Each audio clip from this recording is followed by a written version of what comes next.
everyone. My name's Carl Dawn Stover.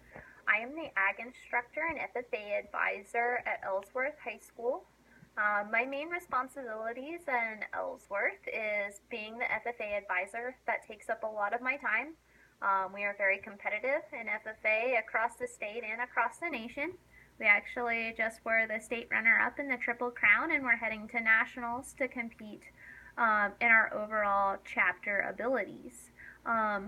Another responsibility that I have is I'm the freshman class sponsor, so I get to work with all the newbies on creating their class float and being involved and figuring out dues and how to run a meeting. That's a lot of fun.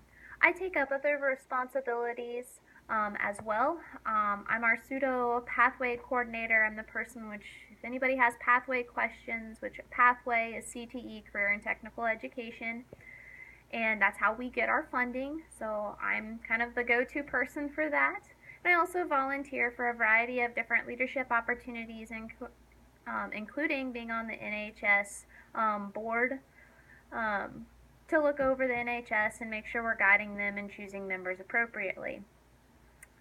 Who has had the most influence on my life? I'd probably say my family has. My parents are two awesome people who have always expected the best out of me, but have always given me the leeway to make my own decisions and, guide me in what they, the right way and the wrong way, the differences between good and bad. Also, I have three older brothers who have been a huge influence on my life. All of them are ag majors as well.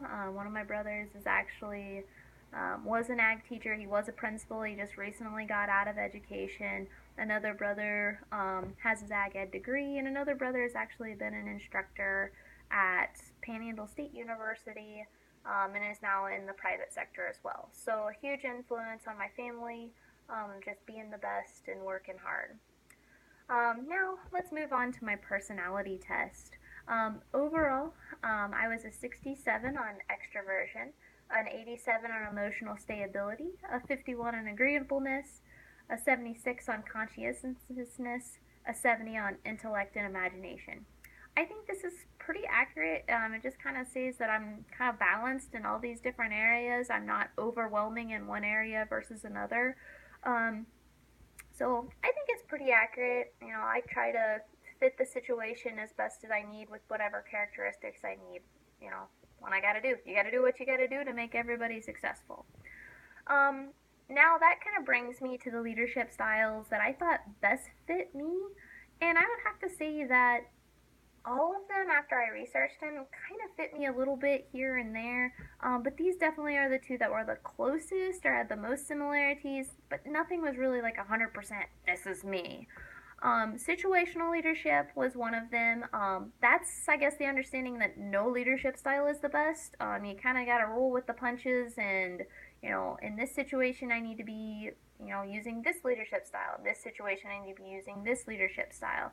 And understand you need to grow and develop from that.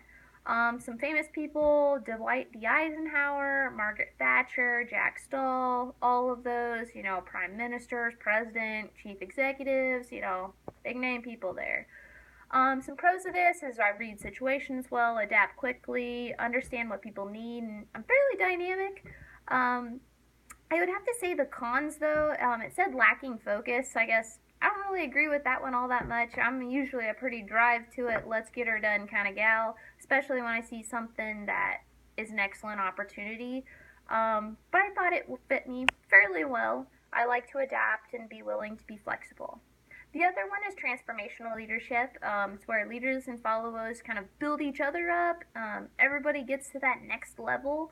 Walt Disney, Martin Luther King were both transformational leaders. Pros, inspiring, like to use your morals to motivate other people, helping people find that sense of purpose. Cons of that, sometimes it is hard to get everybody on board because everybody's kind of got to be like, let's do this, and sometimes that's pretty difficult. So overall, that's me. I'm glad to be in educational leadership and be learning with all of you. See you this semester.